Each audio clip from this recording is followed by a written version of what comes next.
welcome to Faithbook Friday and welcome to April. During this season, I am reminded so much of life, the life that is growing outside as plants bloom and animals give birth to babies and things like that. But I'm also reminded of the life that we have because of Jesus. So for our April Fridays, we're going to be talking about the life of Jesus, and we're going to be using an acronym, LIFE, which appropriately makes sense. But I wanted to start by showing you what I'm going to do in my journal book, and then we'll dive into the Bible part of it. So this is the page that we did last time, and the back side of that, I have put the letter I on here. But what I want to do is make a fold-out page so that we have life going across these four inside pages. And I wanted to show you very quickly how to do that fold-out page. So this is my page that I'm going to use, and as I flip this, there will be a design here, which I'll show you, and then we'll fold out these, and each week we'll discuss attributes related to the word life. So the first thing I need to do, here are my staples that connect this into my journal. There are my staples for the other page. So I'm going to put this extra page staple to the outside here. And all I need to do to start with is cut that stapled edge off. So I'm just going to line that up on my trimmer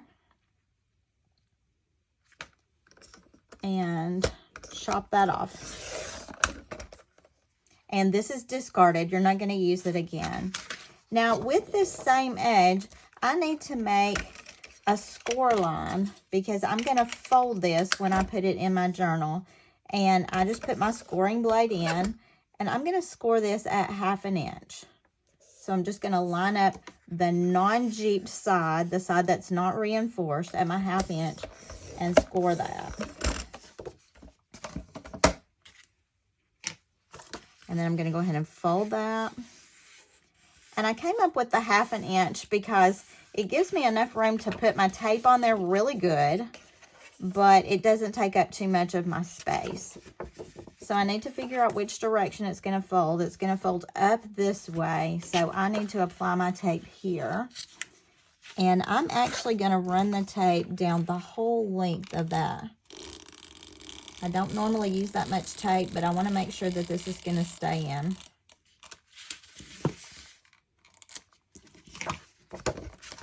And then all I have to do is butt that up against the outside edge where that other jeeping is. When I'm saying jeeping, I'm talking about this plastic coated outside edge of our pages that helps them be a lot more durable. All right, so I've got that on.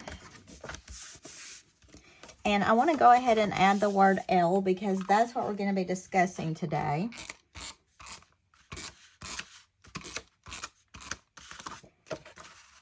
And my journal is 6 3/4 wide, 6 3/4 by 10 inches. But I did have to cut my paper just a little bit smaller to accommodate for the fact that I've lost some space side to side on here. Now these letters I just cut on my die cutting machine, on my Silhouette machine. And the goal is when these go back into my journal, this is what you will see when you open up those 4 pages. And we'll be talking about the L today.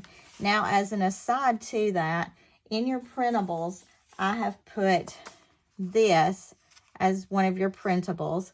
The thief comes only to steal and kill and destroy. I have come that they may have life and have it to the full. Now, this I printed on a full-size sheet of cardstock. Actually, it was photo paper. I just ran it through my printer, and this is in the printables. I just cut it down the middle because I wanted to see the contrast between what the devil does in our life and what Jesus does in our life.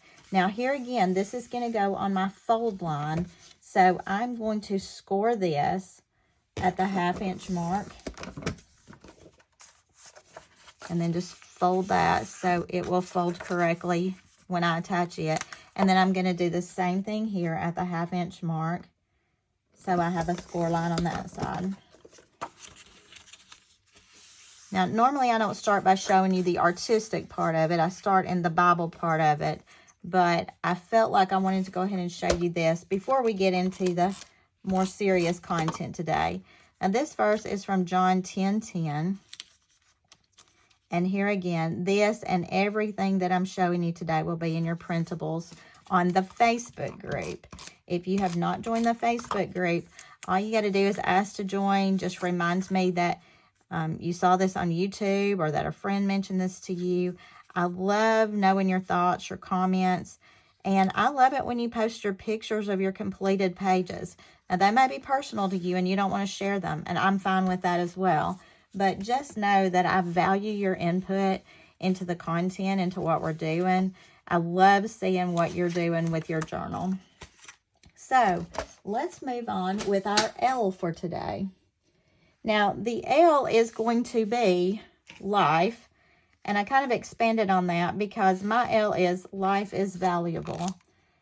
And I'm just going to be adding some little cutouts. Again, these are in your printables as we go along today. So our thought for today is the fact that life is valuable. And how do we see that in the Bible? How does Jesus demonstrate that to us? Let me pull my Bible over. And I think the way that Jesus demonstrates to us the most that life is valuable is the fact that he raised people from the dead. So I want us to start by looking at Luke chapter 7. In Luke chapter 7, we have the story of a widow who has come to Jesus to raise her son from the dead. Now, our key point is Jesus raised people from the dead, and our first example is the widow's son. So I'm just going to write the widow's son and the reference, which is Luke 7:11 through 17. And let's just read that. Luke 7:11 through 17. Soon afterward, Jesus went to a town called Nain, and his disciples and a large crowd went along with him. As he approached the town gate, a dead person was being carried out, the only son of his mother, and she was a widow, and a large crowd from the town was with her. When the Lord saw her, his heart went out to her, and he said, "Don't cry." Then he went up and touched the bier they were carrying him on, and the bearer stood still. He said, "Young man, I say to you, get up." The dead man sat up and began to talk, and Jesus gave him back to his mother. They were all filled with awe and praised God. "A great prophet has appeared among us," they said. "God has come to help his people." This news about Jesus spread throughout Judea and the surrounding country. So our first point, or our first example that life is valuable, is the fact that Jesus raised the widow's son from the dead. I love it that he looked at her and his heart went out to her. And it says the words, Jesus gave him back to his mother.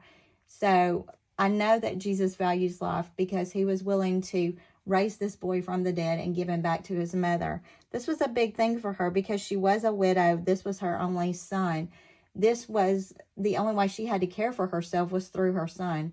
So Jesus recognized the importance of his life in her life. Our second example of Jesus showing us that life is valuable is found several different places in the scriptures. In the Gospels, it is found first in Matthew chapter 9.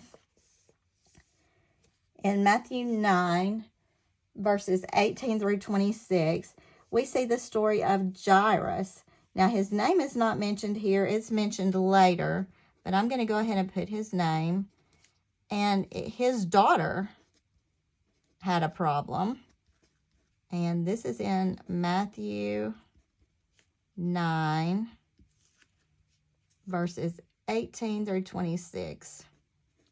While he was saying this, that's Jesus, while he was saying this, a synagogue leader came and knelt before him and said, "My daughter has just died, but come and put your hand on her and she will live." Jesus got up and went with him, and so did his disciples.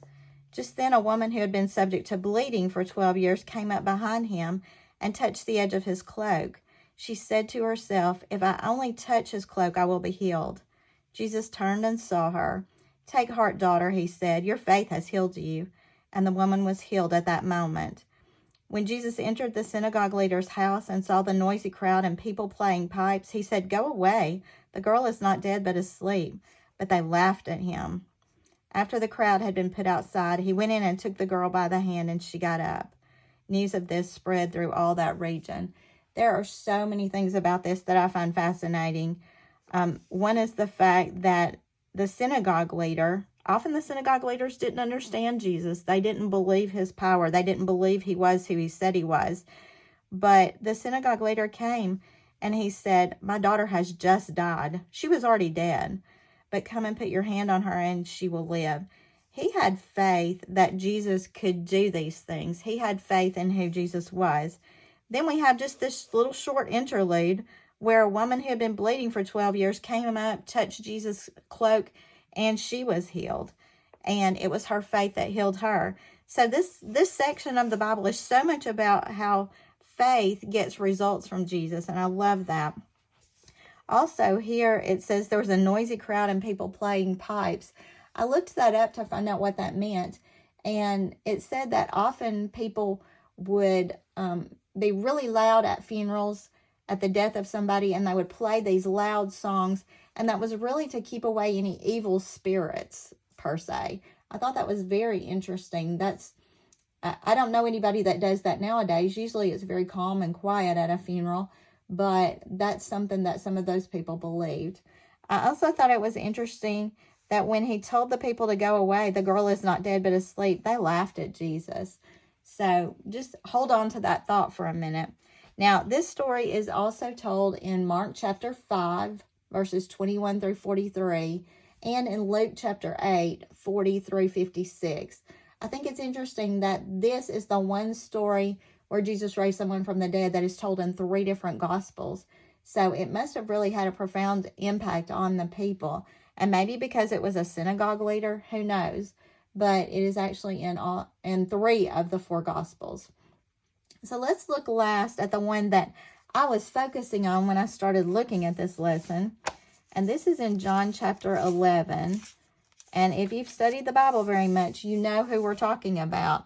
We're talking about Lazarus.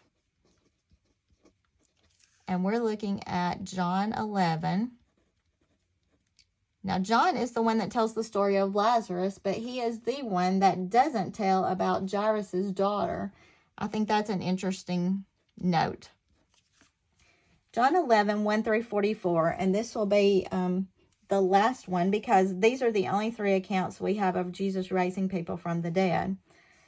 Now, a man named Lazarus was sick. He was from Bethany, the village of Mary and her sister Martha. This Mary, whose brother Lazarus now lay sick, was the same one who poured perfume on the Lord and wiped his feet with her hair. So the sisters sent word to Jesus, "Lord, the one you love is sick." When he heard this, Jesus said, "This sickness will not end in death. No, it is for God's glory, so that God's Son may be glorified through it." Now Jesus loved Martha and her sister and Lazarus.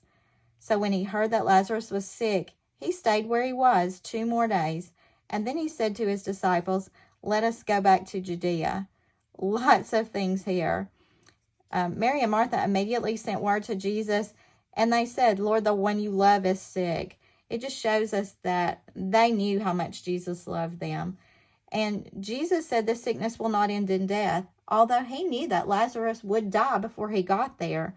And it says he stayed where he was for 2 more days, and then he decided to go back to Judea. Jesus knew everything that was going to happen in this, but the purpose of him delaying was for God's glory, and so that Jesus himself would be glorified through what was about to happen. So when Jesus told his disciples, "Let's go back to Judea," "But Rabbi," they said, "a short while ago the Jews there tried to stone you, and yet you are going back?" Jesus answered, "Are there not 12 hours of daylight? Anyone who walks in the daytime will not stumble, for they see by this world's light. It is when a person walks at night that they stumble, for they have no light." After he had said this, he went on to tell them, "Our friend Lazarus has fallen asleep, but I am going there to wake him up." Jesus already knew Lazarus was dead, but he knew what was to come. His disciples replied, "Lord, if he sleeps, he will get better." Jesus had been speaking of his death, but his disciples thought he meant natural sleep. So then he told them plainly, "Lazarus is dead, and for your sake I am glad I was not there, so that you may believe, but let us go to him. Then Thomas, also known as Didymus, said to the rest of the disciples, let us also go that we may die with him. So we've got a whole little section here where Jesus knew Lazarus was dead. He said, I'm glad I was not there so that you may believe. This was really an effort to show the disciples what Jesus was capable of, and they needed to see this firsthand. Now, this story goes on and it's long, but I do think it's worth reading because it's got several points in it that are extremely important to us in our study of who Jesus is and what does that have to do with life being valuable. So in verse 17, on his arrival, Jesus found that Lazarus had already been in the tomb for 4 days. Now Bethany was less than 2 miles from Jerusalem, and many Jews had come to Martha and Mary to comfort them in the loss of their brother. When Martha heard that Jesus was coming, she went out to meet him, but Mary stayed at home. Lord, Martha said to Jesus, if you had been here, my brother would not have died. But I know that even now God will give you whatever you ask. Jesus said to her, your brother will rise again. Martha answered, I know that he will rise again in the resurrection at the last day. Jesus said to her, I am the resurrection and the life. The one who believes in me will live, even though they die. And whoever lives by believing in me will never die. Do you believe this? Yes, Lord, she replied. I believe that you are the Messiah, the Son of God, who is come into the world. After she had said this, she went back and called her sister Mary aside. The teacher is here, she said. I think it's interesting that up here she called him Lord, here she called him teacher. The teacher is here and is asking for you. When Mary heard this, she got up quickly and went to the place where Martha had met him. When the Jews who had been with Mary in the house comforting her noticed how quickly she got up and went out, they followed her, supposing she was going to the tomb to mourn there. When Mary reached the place where Jesus was and saw him, she fell at his feet and said, Lord, if you had been here, my brother would not have died. When Jesus saw her weeping, and the Jews that had come along with her also weeping, he was deeply moved in spirit and troubled. Where have you laid him? He asked. Come and see, Lord, they replied. Jesus wept. Then the Jews said, see how he loved him.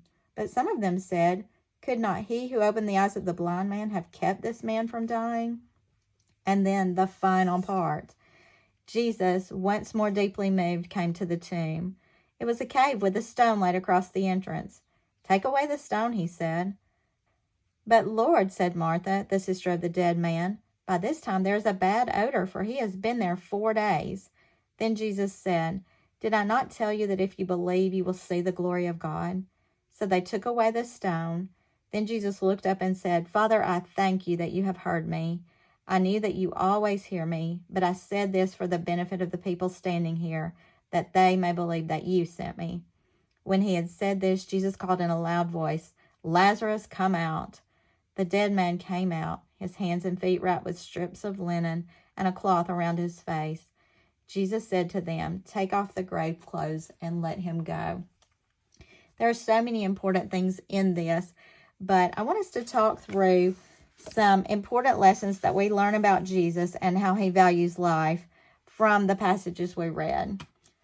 So one of the first things I noticed, and I saw it in the story of the widow and in the story of Lazarus, is that Jesus' heart hurt for grieving family members. It tells us that he was sad when he realized the widow had lost her son. In this passage, it says that Jesus wept, the shortest verse in the Bible, but it conveys so much.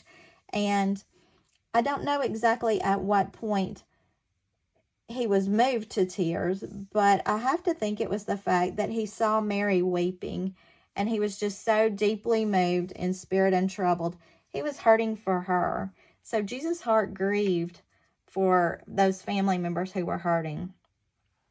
Another thing we need to know about Jesus is that Jesus is God, and he came to help his people. That's what they said when the widow's son was healed. Jesus is God, and he came to help his people. We see that Jesus rewarded faith. When Jairus came to Jesus, he knew that his daughter was already dead, according to one account, yet he asked Jesus to heal her. Mary and Martha had faith that Jesus could take care of their brother. Even Martha said, I know that he will rise again in the resurrection at the last day. She knew that God had the power to raise Lazarus again. She knew that Jesus could heal Lazarus if he chose to. So Jesus rewarded their faith. I thought it was interesting, too, that some people laughed at Jesus' power to resurrect others, but he got the last laugh in that. The people laughed when Jesus told them that the girl would rise again, that Jairus' daughter would rise again, and they laughed at him. They were in the midst of a big mourning process, and Jesus got the last laugh in that because she did come alive again. I noticed the humanity of Jesus in that he wept and was deeply moved by Lazarus' death.